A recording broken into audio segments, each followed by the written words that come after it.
네, 지난주에 이제 국내 증시 대장주 삼성전자의 실적 발표를 기점으로 3분기 어닝 시즌이 또 시작이 됐습니다. 최근 시장의 변동성이 또 커진 상황에서 실적을 기반으로 어떤 전략을 세워야 할지, 그리고 지금 시장 분위기는 우리가 또 어떻게 읽어야 할지 조성의 퍼스트 클래스에서 시장에 대한 팁을 얻어보시길 바라겠습니다. 오늘도 DB금융투자 잠실지점 조성호 과장과 함께하겠습니다. 안녕하세요. 안녕하세요. 네, 저야 뭐 이제 과장님과 예전부터 방송을 해서 어떤 스타일인지 잘 알지만 시청자분들도 이제 뭐 2달이 지났으니까 조성호 과장님이 어떤 스타일인지 대충 다 감을 잡으셨을 것 같아요. 네, 이제는 그런 느낌 많이 들고, 네. 그러니까 쉽게 말씀드려서 처음에 나타났을 때는 굉장히 많은 분들이 관심을 가져주셨는데, 네. 쟤 뭐야 하다가 이제 솔직히 이제 좀 시청률도 좀 떨어졌을 거예요. 왜냐하면 제가 좀 핫한 녀석은 아니니까.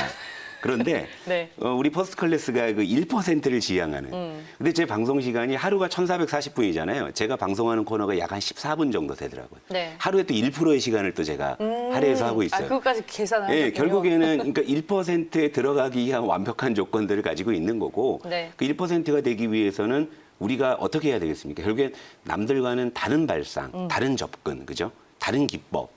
이런 걸로 해야 되는 것이고, 이제 여러분들이 조금씩 적응해 주시는 것 같아가지고, 저도 이제 서서히 뭐 제 색깔을 내고 있으니까, 네. 하여튼 지켜봐 주시면 뭐 제가 여러분들 뭐 해치게 하겠습니까? 네. 알겠습니다. 오늘도 시장에 대한 궁금증 전화나 문자 남겨주시면 됩니다. 0220-4875, 0220-4875로 전화 주시면 되고요. 샵 2034로 또 간단하게 문자 남겨주시면 저희가 시장에 대한 코멘트 도와드리도록 하겠습니다. 오늘은 그럼 어떤 얘기를 해주실지 주제 먼저 공개를 하겠습니다.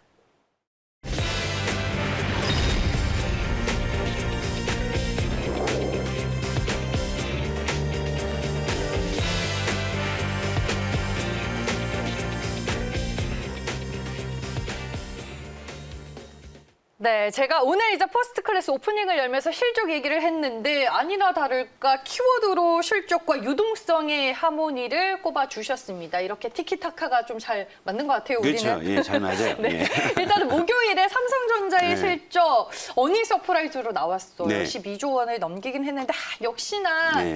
무거워요. 실적이 좀 잘 나와도 못 나와도 주가가 항상 약했던 그 일반적인 현상이 또 나타났어요. 그러니까 이거 제가 네. 지난 시간에도 말씀드렸는데, 제가 정작 여기서 삼성전자 얘기 되게 많이 하면서도 삼성전자에 대해서 매수 의견 안 드린 이유.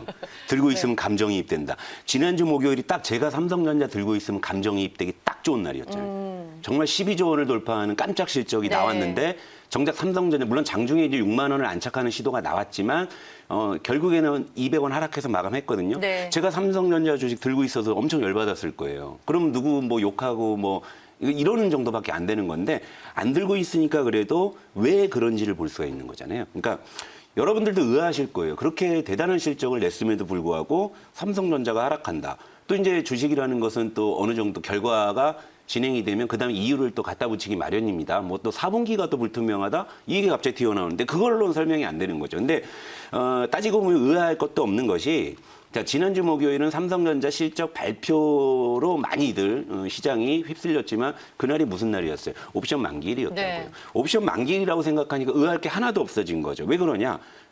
일단 표 하나 보여주시죠. 네. 옵션 만기일에는 기관 외국인들이 뭐 속된 말로 사활을 걸고서 자기 포지션을 좀 지키는 그런 날이기도 해요. 왜 그러냐면 수급 차트 준비하셨어요? 그렇죠. 네. 전일에 이제 기관 외국인의 장중 코스피 매매 추이를 한번 우리 보시도록 하면은요. 네네.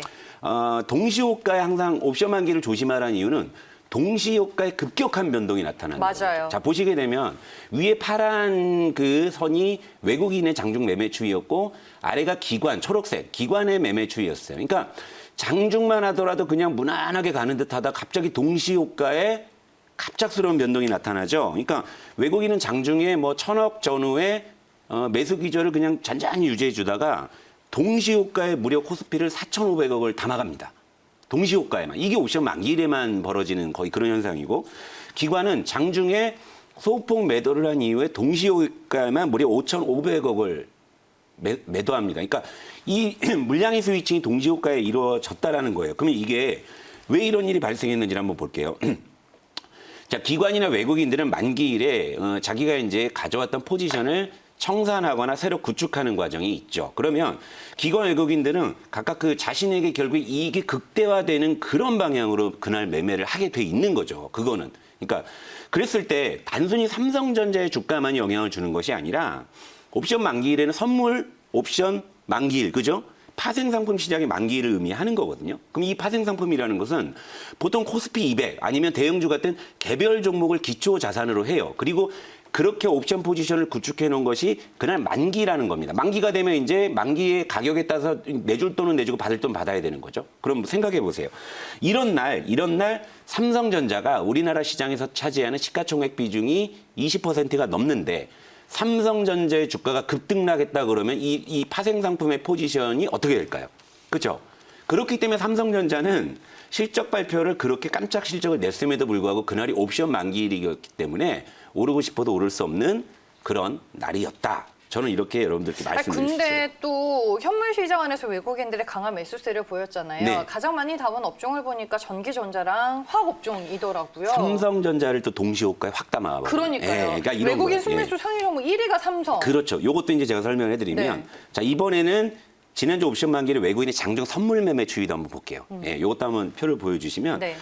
외국인들은 장중에 자 아래쪽입니다. 파란 선 외국인은 장중에 선물이 매도 포지션, 매도 기조였어요. 매도 기조였다가 오후장 들어가지고 다시 매수로 확대를 하죠. 자, 기관은 장중에 선물을 매수해 주다가 오후장 들어서 선물을 매도합니다. 그리고 동시효과에 현물만큼은 아니지만 스위칭이 일어나면서 외국인은 선물이 매수로 전환해서 끝났고 기관은 매도로 전환해서 마감이 됐어요. 자, 요 두 가지만 보더라도 결국엔 이거예요.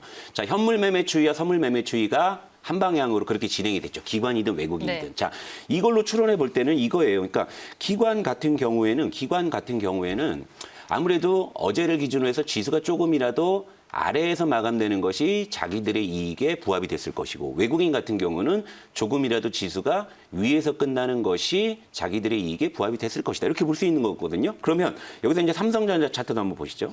자, 삼성전자 아까 말씀하신 대로 자, 장중에 기관 외국인들이 치열하게 매물 공방을 하다가 동시효과에 외국인이 2,800억 순매수로 바뀌었고요.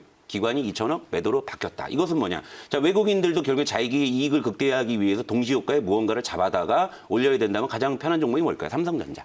그죠? 이렇게 해석하시면 돼요. 그러니까 사실 겉으로 볼 때는 지수가 크게 등락 안 하면서 좀 심심한 느낌이 들 정도로 삼성전자 실적이 좋게 나왔음에도 불구하고 좀 고리타분한 흐름이었지만 실제 장중에 기관 외국인들의 이런 보이지 않는 치열한 매물 공방이 있었다라는 거죠. 하지만 중요한 건 이거예요. 삼성전자 후실적은 확인이 됐고 이 실적 기대감이 우리 시장에 전반적으로 작용이 될 것이고요.